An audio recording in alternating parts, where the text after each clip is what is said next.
final design topic. We'll spend maybe 30, 40 minutes, and then that will do it for this week.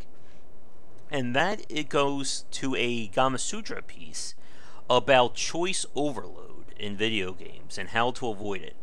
I'll post the link to it in the chat. And I'm pretty sure I made a topic about this. I wonder if this guy stole from me. I'll have to send him something after this. But this was done about the psychology behind too much choice when it comes to a video game.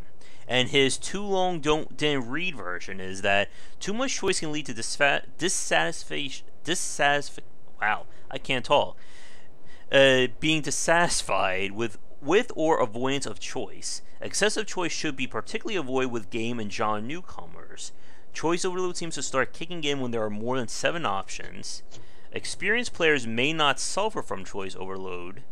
Avoid choice overload by reducing the options available, and dividing options into categories can also help to improve. But when it comes to this kind of topic of choice overload, this is using memory just yeah, I know, going back to our previous section. But when it comes to choice overload, this is a very tricky thing when it comes to game development and being able to present things to players. Because I've done this before, I'm sure you have as well, Rob, and to our audience, that when there are so many things assaulting your or overwhelming you at one time, it just tends to shut things down. And whether it's in a RPG or when I play a lot of RPGs where I'll start the game and I'm given like 15 different characters to play as with 15 different skill trees, I'm just like, I don't want to spend that time trying to learn it. And there's always that balance between too many or too little choices in a video game. So for you, like, what games have you played that have kind of been that overloading sensation? I'm trying to remember the name of it. It's one of those Star Galaxy like sim type games or exploration games. I'm trying to remember what it's called in particular. Maybe if I go to my most recent. And there are a ton of those space sim kind of games, and they're another really good example.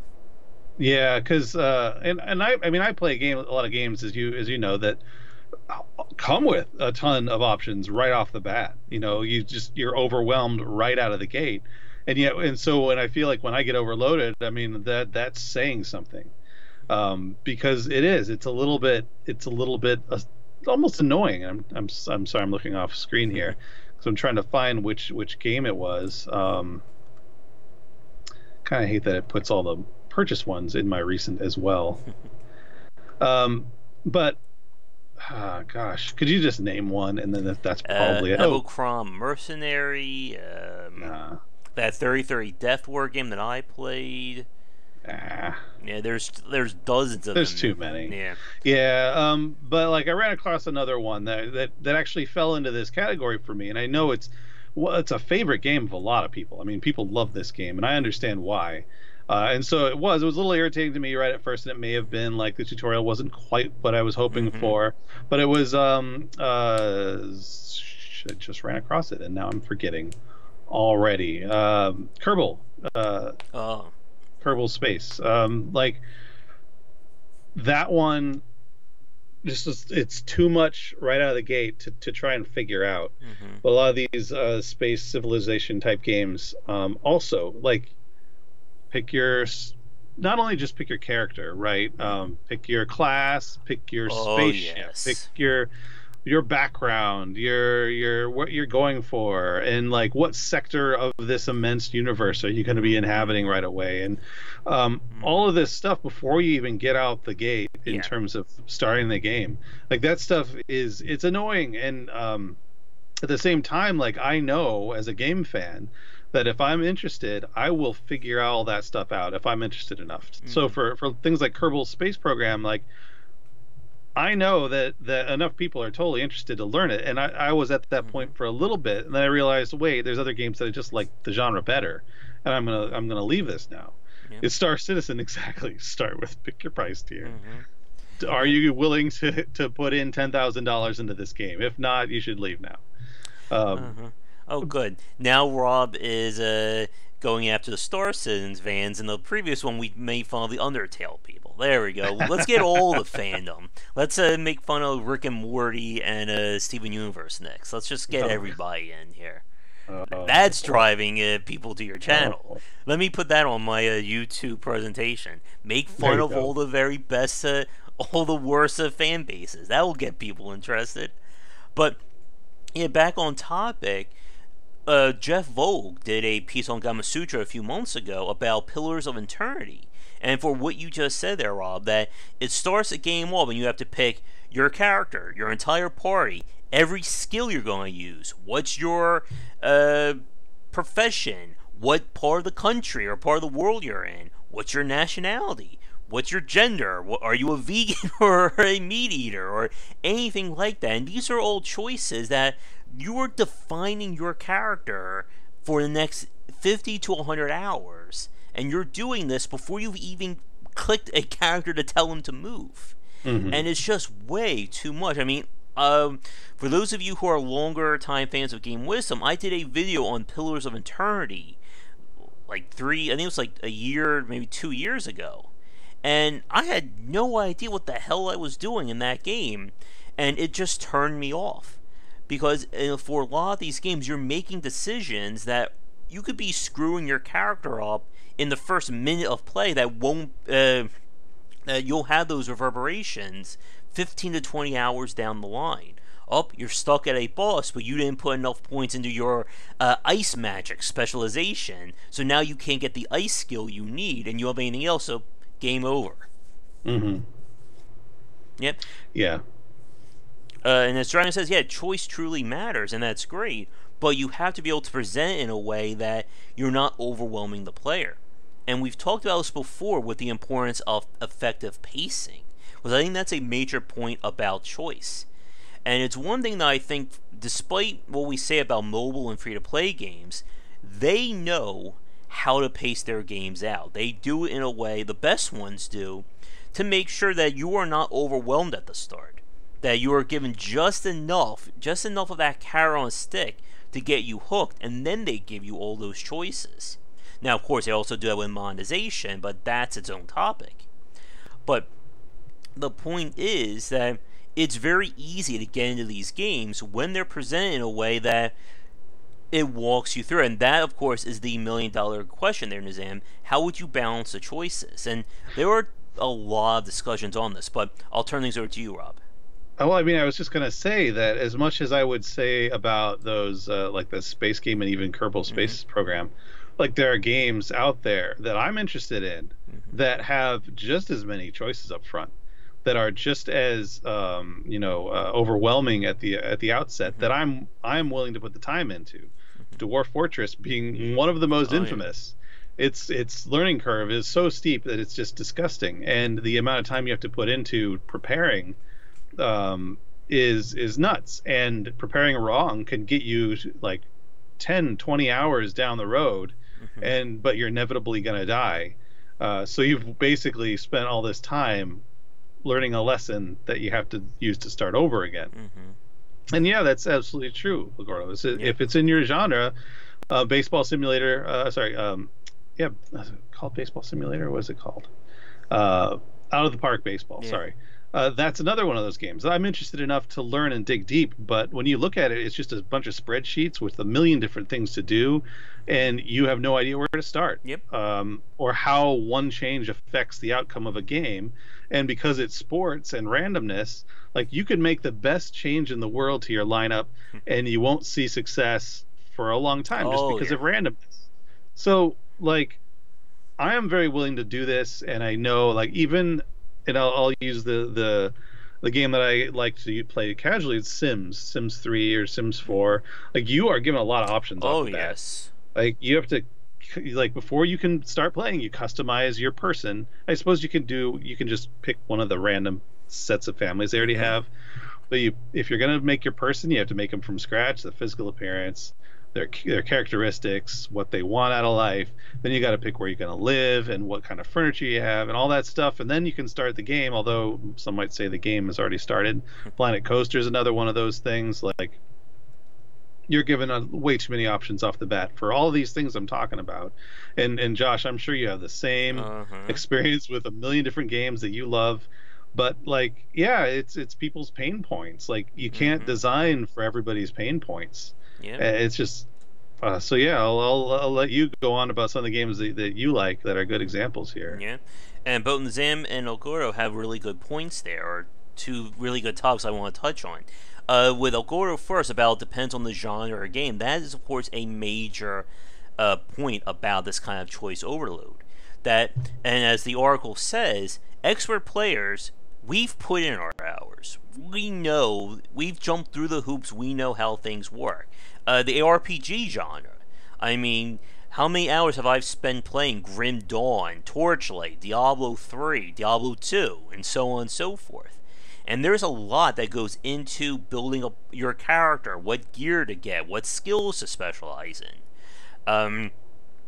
Even and then for a genre I'm not into, the grand strategy genre. And this is one of those big points that, and this actually goes back to our previous topic about fan bases. Games like the stuff from Paradox Interactive, they hit you with everything. Let's face it, when you load up Crusader Kings, just like with Dwarf Fortress, it's like, here you go, here's this entire map and you can do anything you want. Enjoy, we're done. Like, that's it. That's what they show you. And these are games that are horrible at bringing in new players because they are so much about that hardcore experience that, and again, it's that balance that if Crusader Kings, let's say that for the next one, Paradox decides to say you can only pick one country, or you cannot look at diplomacy until you've gotten your nation level to level 3 or stuff like that. That would make that game easier to learn, but it would probably lose its entire hardcore fan base overnight. And that balance between new and hardcore players is a major part about choice overload. You have to give players enough choices that they can learn and be able to grow, but at the same time, you can't give them too many because then you're going to lower or you're going to start creating those pain points. Well, I'm wondering, and this goes towards the question, the balance of choices, and bringing in that whole paradox thing. Like, there's no reason that they couldn't say, here's the tutorial game if you would like to play the tutorial game, where we've pre-selected everything for you. Yep. We've just given you, here is your character, and we're going to walk you through this first story, like getting a pre-done adventure for Dungeons and Dragons. Something that's pre-written. You already have a character, a set of characters that you can hand out depending on how many people you have, and you have a task and you have a goal. Otherwise, Dungeons and Dragons, if you get 5 people in a room who've never played, and you're like, okay, read this book and go, like that's overwhelming, like times 10. Because basically it's like nothing. It's like almost literally a blank page that you have to create, and no rules otherwise. It's giving someone that stepping stone doesn't have to take away from the hardcore experience. Like I said with Sims 3, something I've never done because I like doing all the detail work ahead of time. Just like in ARPGs, I like creating the character and figuring out what trees I'm going to go down. In depth, I like doing that, but like they do have the pre-made families, and in Planet Coaster they have the scenarios you can go with. Oh, yeah. Like there's all these things that kind of teach you how to go ahead and work within the game in a way that might make it the most fun. Yeah. But they could do that for these hardcore games. They just know that they probably aren't gonna, like you say, their audiences, they're good with it. They don't need anything. The city builders are also a really good example of that. Most city builders will feature a campaign that locks specific elements away, and then you have the free play or the sandbox, and then that gives you everything. Anno being a really good example of this. That they're going to teach you one step at a time, and then if you want to just use it all, you go into the free play mode or the free map area. And that's a good way, but again, you have to be careful with how you teach players like that. And this goes back to what you were just saying there, Rob, regarding Crusader Kings and Paradox. Because teaching someone within a very set or rigid level may not be the real experience of how you actually play that game. Because I tried the Crusader Kings 2 tutorial, and it did nothing for me. It just did not click. The same goes when I try to learn, what was it? Nuts. Total War, the Japanese, or Shogun 2 Total War. And again, that's another genre that I have no experience getting into. So starting back at zero, I have no idea what I'm doing. Again, I start playing, it's like, here, you can build an army, or you can build a city, or you can manage diplomacy, or you can go over here, or you can do this. I'm like, what the hell should I be focusing on? And the same thing happened with Stellaris, that I loaded up, and all of a sudden I see a blinking indicator over here, something over here, down there. I have text pop-ups on the main screen. I'm like, where should I be focusing on? And it's very hard as a new player to know just what that is. And again, that takes us into tutorial and UI design as well, and that's easily its own topics. But when it comes to choices, it really comes down to how you present things, and sometimes it's better to lock stuff away. Or, as you said, have kind of like a new player mode or a tutorial that kind of locks it down to maybe 2 or 3. MOBAs, for instance, they can sometimes get away with it by having, free players or free champions of the week. But then I don't think they do a good job of growing things out or going from casual to core to expert. Because, yes, you'll play that free champion, but then it's like, okay, I played him. There's still 85 other champions on this page. What the hell do I do now? Yeah. Now, I mean, there's only one MOBA that I really got good at, and that was on mobile.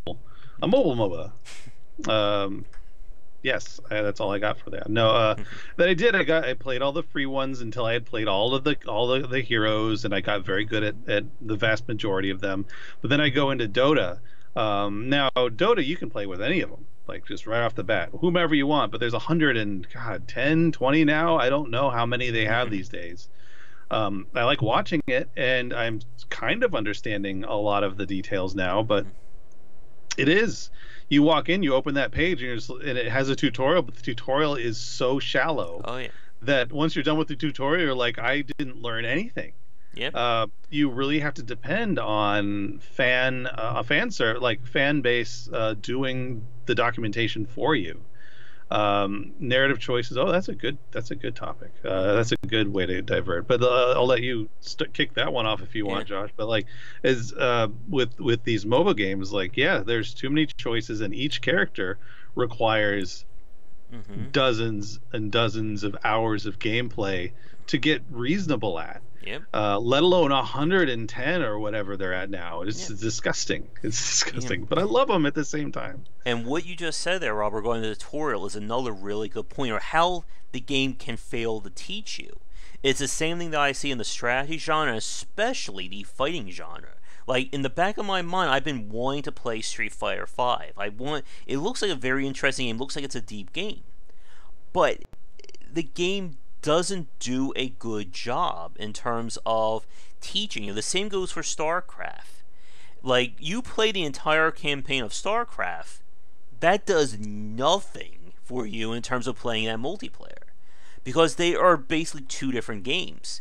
And Blizzard has kind of realized that with StarCraft 2, and they just basically threw up their hands and said that for the multiplayer side, or I'm sorry, for the single player, you're going to have these crazy powers, and there's choices in between the campaigns, but none of that applies to the multiplayer. Like, you can there's some transference of skill in terms of, micro and macro, but you are not going to become a multiplayer fan of StarCraft if you just play the single player. And the same goes for fighting games. I mean, there is not a fighting game alive, maybe some of like the very niche ones, that playing it single player is going to prepare you for multiplayer. The same goes for strategy games. Playing against the AI in Civ is not the same as playing against another player. And when it comes to these kinds of choices, like, you have to be careful in terms of how they're presented because of that kind of disconnect. Because something that works in multiplayer may not work in single, and vice versa. Exactly, King. That the whole the Mortal Kombat tutorial and the Injustice one was horrible in terms of teaching the player. It's like, do a combo. Okay, the combo's on the screen. Now press block to guard. Okay, that's it. Now go fight someone who's been playing fighting games for the last 10 years who will just rip you apart with their own combo in 5 seconds. And another good point there, Draken. Yeah, you need advice. And this is why, and this goes back to a longer topic that we've talked about, why Let's Plays have been so instrumental and popular in terms of teaching people. Because they allow you to see that thought process. I got a comment, for instance, last night on my Cultist Simulator player. Someone saying, I'm learning the game because I'm watching you. And that's the point. Because you're watching someone, you're hearing that thought process. You're understanding how things are working. And it goes beyond just watching or being told, click here, press this button, move your unit here. Congratulations, you're now ready to play an 80-hour campaign.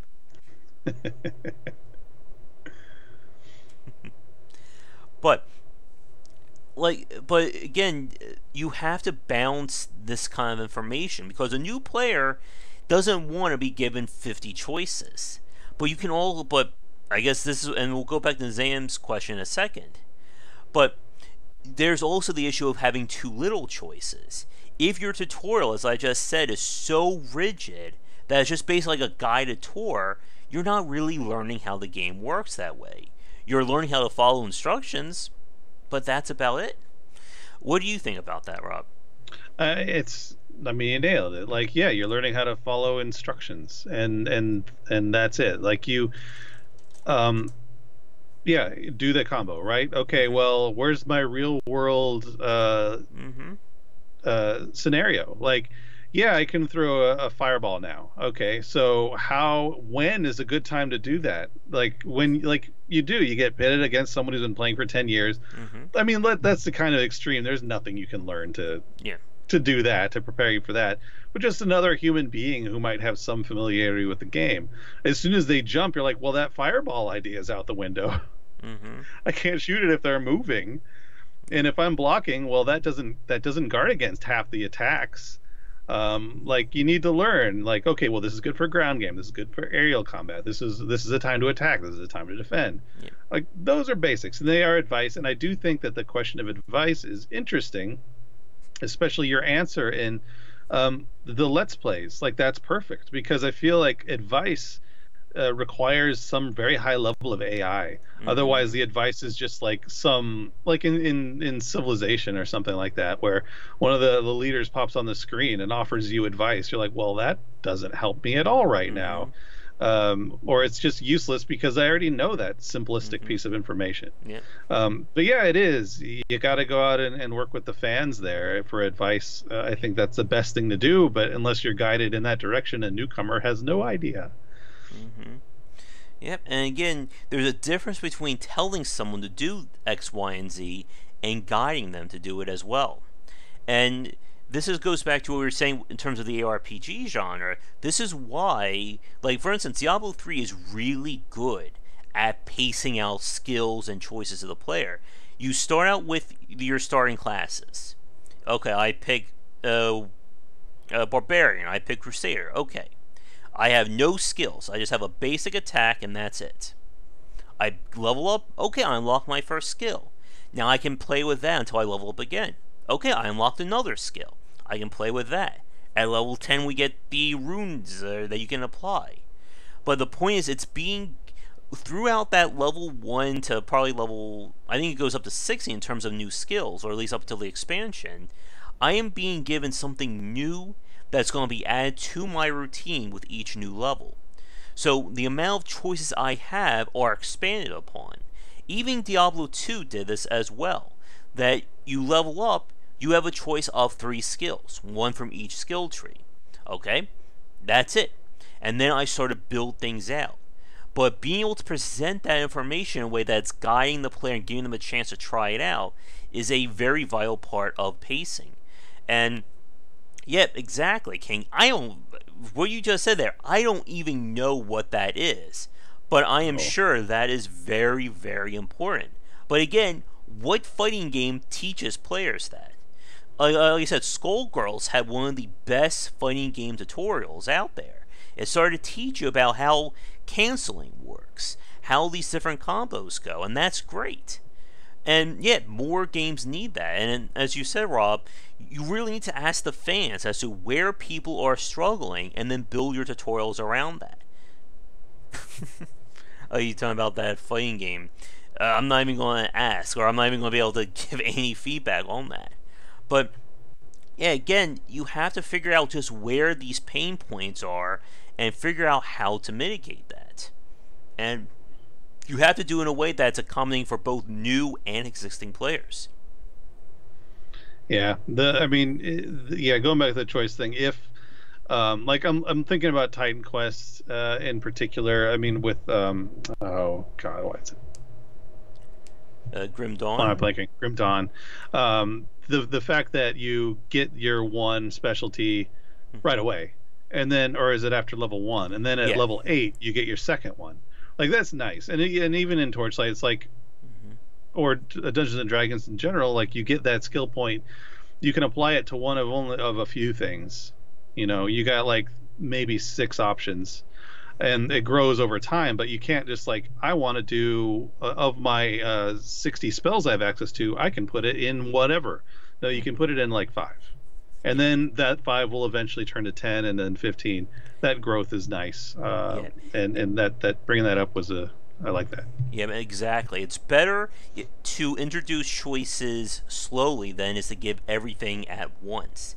Because it gives you a chance to play, and more importantly, it allows you to pace things out. Like I said earlier with the mobile and free-to-play example, one of the things they do is that they purposely lock advanced mechanics and systems behind their leveling system. Because they want you to be very basic starting out. They want to make sure that you understand, the basic thing immediately. They want you to have that 100% assured before they introduce the next step, and then the next step, and so on. So by the time you hit level 20, or wherever your faction or wherever your account level is, you know how everything works. It's the same thing with good MMOs. There's a reason why Blizzard doesn't have, a level 5 raid, a level 5 20-player raid. They want to make sure you know everything about your character is before you get to that point. And now, with that said, though, do they properly prepare you? I don't know. I don't play enough WoW to be able to say yes or no. But being able to gate these elements is a very effective way of presenting choice to the player. Because you can then have those beginning elements, you can have advanced stuff, and basically guide different players around. Now, with that said, though, Path of Exile, I think, going back to the ARPG example, is kind of the odd man out. Yes, you do unlock things very slowly, but then you have that massive skill tree that takes up like 5 different screens. Now, of course, you only can go down specific lines at a time, but I think that still is a little bit overwhelming. What do you think, Rob and the audience? Well, I want to go back to, because this actually touches on Nizam's question about the narrative. Because when you have that gargantuan skill tree, once you pick a direction, I mean, you've either wasted your point or you're kind of stuck to that direction. Like, you put a point over going to like 90 degrees, straight up. Well, the next point you put in probably isn't going to be going to the left. It's probably going to continue to go up. And then once you've invested enough there, well, are you ever going to go back and to another direction? Like, when you've picked that one choice, well, you're kind of locked in. You're not 100%, but you're kind of locked in. Now, narrative structure has the same thing. Like in Fallout 3, you decide to destroy that town. And if you do it, well, it's done. You can't go back. So having these options with kind of an unknown consequence that could have high ramifications. Well, it's hard to know unless you've done it before, unless you've played characters and gone certain skill trees before. Like, you don't know, and you've kind of locked yourself in. And Path of Exile is kind of a long game. I don't know if you've heard, but you can spend a lot of time in that game. So you get stuck. and either create a new character at some point, which, you know, I think that's half the fun, or you just kind of live with it and just keep going until you're done with that character.